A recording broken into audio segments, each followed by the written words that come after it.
Jet Li kah? Lu ada kena Bruce Lee kah? Itu Bruce Lee mati lu tahu pasal apa kah? Bruce Lee mati kena tanpa semua punya sifu mah. Lu ada kena Bruce Lee kah? Itu Bruce Lee mati lu tahu pasal apa kah? Bruce Lee mati kena tanpa semua punya sifu mah. Pada tahun 1973, Bruce Lee dikatakan telah meninggal dunia akibat penyakit misteri. Ada yang cakap dia telah meninggal sebab kekalahan dengan Datuk Mio Abdul Rahman, iaitu seorang mahaguru seni silat gayung Malaysia. Halo guys, jumpa lagi guys. Kalau masalah bicara tentang hal-hal yang setinggi langit ya guys ya, tetangga kita Malaides itu rajanya ya, nomor 1 guys, terbaru guys ya. Ada lagi ini hal yang sangat-sangat lucu ya, teman-teman pasti tahu kan, Bruce Lee ya kan. Bruce Lee ini kan memang jago kungfu ya guys ya. Dan yang buat kita tertawa pastinya orang-orang Indonesia ini ya, kematian Bruce Lee itu disebabkan oleh pesilat Malaides.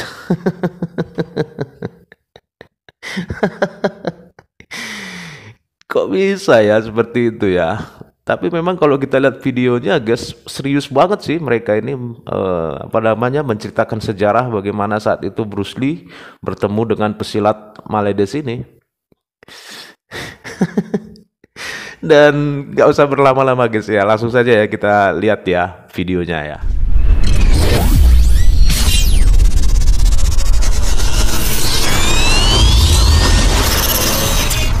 Jadi dia kata dia tepis itu, dia tak tahu berapa kali lah dia tepis. Dia dah try lah, ayah pula dia try dah. Dan akhirnya dia tumbuk dengan tangan kanan dan terkena kepala pinggang di sebelah kiri. Bila kena itu dia kata, kena terus dia terkejut, dia tak boleh nak elak, dia kena pukulan ayah bagi tangan lah, ayah bagi emas bekai kipas nano. Dan bila jatuh itu tidak ada perbincangan, maka dua orang lagi itu angkat bapak Rusli dan dia tak boleh berjalan dan bawa dia pergi. Pertarungan ini tak sampai 1 minit, sebab dalam bercakap ini jatuh tendang, jatuh dah tumbuk kan.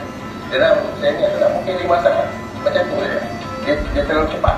Tetapi dia kata, Datuk kata, saya masih ingat lah, Datuk kata kita rasa sakit sebab dia perlakukan kita sebegitu. Kita ajak berunding secara elok, dia tak mahu. Kemudian nampak sedikit kurang ajar, maka dia kata kita dah buat sarang, maksudnya dah kena tumbukan itu, maka kita hantar visa yang begitu. Dan kalau tak silap saya selepas 2 minggu pertarungan itu, lepas tu wartawan bertanya kepada kenapa orang heboh Bisa ya. mati. Ada yang mengatakan bahawa mesti bertarung dengan sedikit longgar lain, yang bertarung dengan itu dengan ini. Kenapa Datuk punya Datuk cakap adakah kita harus beritahu yang Bruce Lee kalah dengan legenda seni silat Malaysia? Hello Dan, korang kenal tak Bruce Lee? Siapa yang tak kenal Bruce Lee kan? Dia kan seorang pelakon dan seorang ahli seni mempertahankan diri yang handal. Dia juga merupakan anak murid kepada legenda Ip Man yang terkenal dengan seni mempertahankan diri Wing Chun. Kalau korang nak tahu, Bruce Lee dah berlakon banyak filem box office, antaranya The Big Boss dan Enter the Dragon. Senang cerita, dia ni memang dah terkenal satu dunia dengan bakat yang dia ada. Semasa umurnya 32 tahun, iaitu pada tahun 1973, Bruce Lee dikatakan telah meninggal dunia akibat penyakit misteri. Ada yang cakap dia telah meninggal sebab kekalahan dengan Datuk Mio Abdul Rahman, iaitu seorang mahaguru seni silat gayung Malaysia. Beliau juga merupakan anak murid kepada Datuk ini sendiri, iaitu Syed Zainal bin Syed Idris Al-Atas yang hidup sezaman dengan Datuk Bahaman dan juga Mat Kilau. Ceritanya bermula apabila Bruce Lee dapat tahu ada seorang pesilat yang handal dekat Malaysia.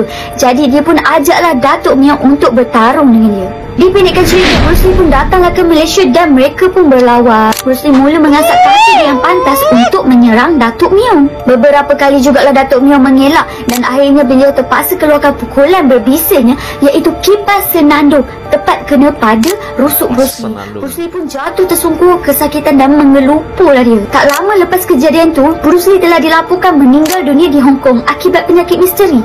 Ada yang cakap beberapa hari sebelum dia meninggal tu, dia sempat untuk kaji gerakan seni silat untuk dimasukkan ke dalam Jeet Kune Do.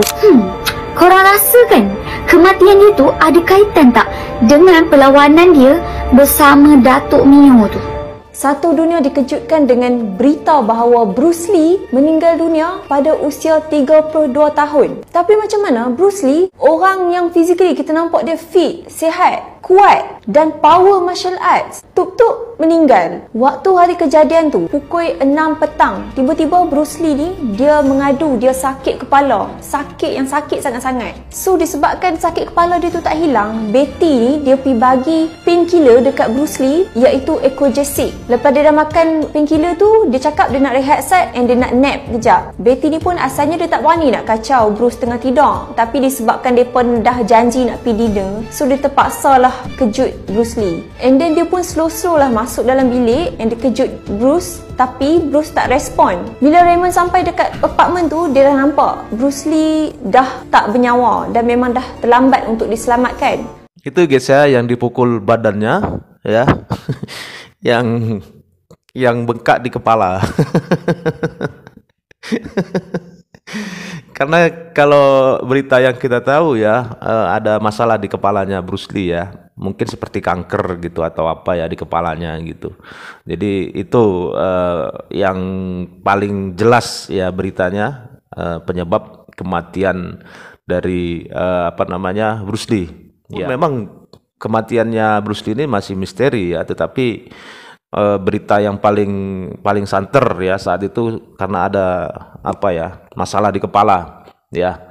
Kalau soal kematiannya memang berseliweran ya guys ya. Ada yang bilang saat itu saat adegan tembak menembak ya, Bruce Lee ditembak menggunakan peluru asli ya kan, macam-macam saat itu berita kematian Bruce Lee ini. Dan kalau kita lihat si cewek Bangladesh tadi ya guys ya, kalau ngelihat dari orangnya kayaknya pintar ya guys. Dia bisa buat video sebegitu bagusnya ya kan, dengan editing yang bagus ya, tetapi nggak dicari tahu dulu gitu ya kebenaran tentang kematian dari Bruce Lee ini, dan dengan PD-nya membuat video seperti itu ya. Kan sayang banget ya kan, padahal kalau kita lihat kayaknya pintar sih, tapi nggak tahu pintarnya seperti apa ya. Ya kalau menurut saya sih pintar mengada-ngada ya, pintar membuat cerita dongeng ya kan, luar biasa.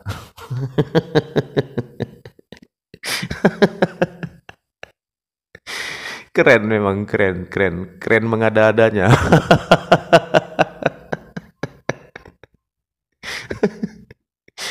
Gimana nih kalau menurut kalian guys? Kasih komentar ya, dan sampai di sini dulu teman-teman videonya. Semoga video ini menghibur. Dan sampai ketemu lagi di video-video selanjutnya. Tetap semangat, salam sukses buat kita semua.